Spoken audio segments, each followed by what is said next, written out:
What's up, YouTubers? Nate here from Adrenal Van, and today we are stranded in Utah with our Promaster. Alright, YouTubers and people that have Promasters, today I'm going to try to help you figure out why your Promaster will not shift. So we recently took a trip out to Utah, just got the van cylinder head replaced, the left side head, let it idle in the driveway for 2 days to break it in, and then we headed right out to Utah, 1,600 miles. And while we were out there, we were going down a large grade on Interstate 70. Now, if there's one spot in the United States that does not have civilization, this is where we broke down at. So just to give you a little background on the van now, I'm up to 98,000 miles. I've yet to do a transmission service on it. It is definitely on the list. However, we were trying to go on a spur-of-the-moment road trip, so we headed out to Utah. And I'll give you a little story as to what happened. Maybe this can help you diagnose what's wrong with yours. We did a roadside repair on this when it happened. Luckily, there was no broken internal parts with the transmission. We were going down Interstate 70 on the freeway just west of Green River, Utah, and I had the van in manual mode. So I've had the van in manual mode for quite some time at this point, going up and down through the Rocky Mountains. We did a ton of traveling through a bunch of different national forests and national parks, and I was using that manual mode a lot.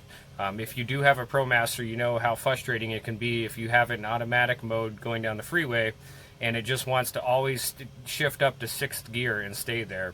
And sometimes it needs to stay in 5th. Sometimes 6th is just a little too much for this 3.6 Pentastar.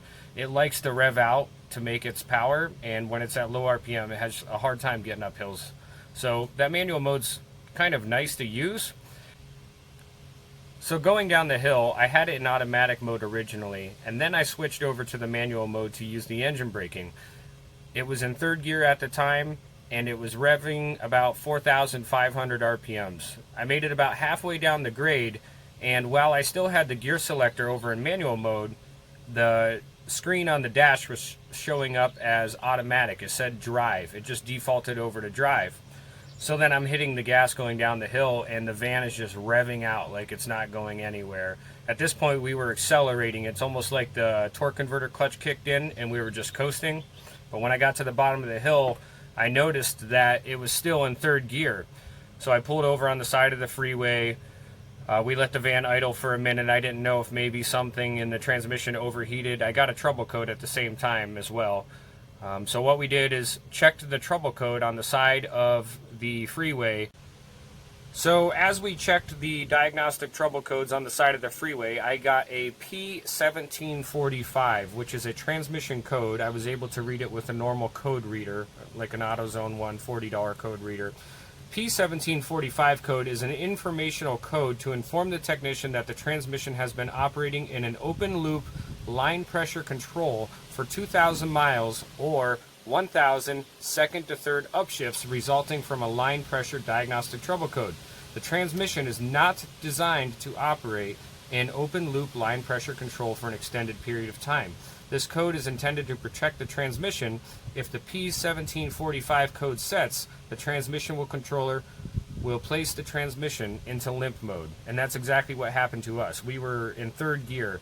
Now, reverse worked fine, but when you put it in drive, it just defaults to 3rd gear and won't do anything. So, like I said, we were in the part furthest away from civilization, I'm convinced, in the U.S., but we found a little town called Green River, Utah, about 15 miles away, and we limped it there. Limped it there meaning we were doing 30 miles an hour, and it was redlining at almost 5,000 RPMs. But we got it there, found a KOA campground for the night, and just found a spot to park the van until I figured out what was going on. So we had to track down someone with a programmer. These Snap-on programmers are thousands of dollars. The dealership was about 100 miles away from where we were, so that wasn't really an option unless we wanted to tow. It was a little too far to limp it, but I had this idea that we need to reset the VLP counters.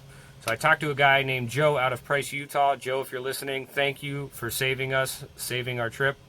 We were able to have Joe bring one of his techs down, Matt, I believe it was, to Green River, Utah with his brand new Snap-on programmer. And he was able to get in there into the transmission side of it.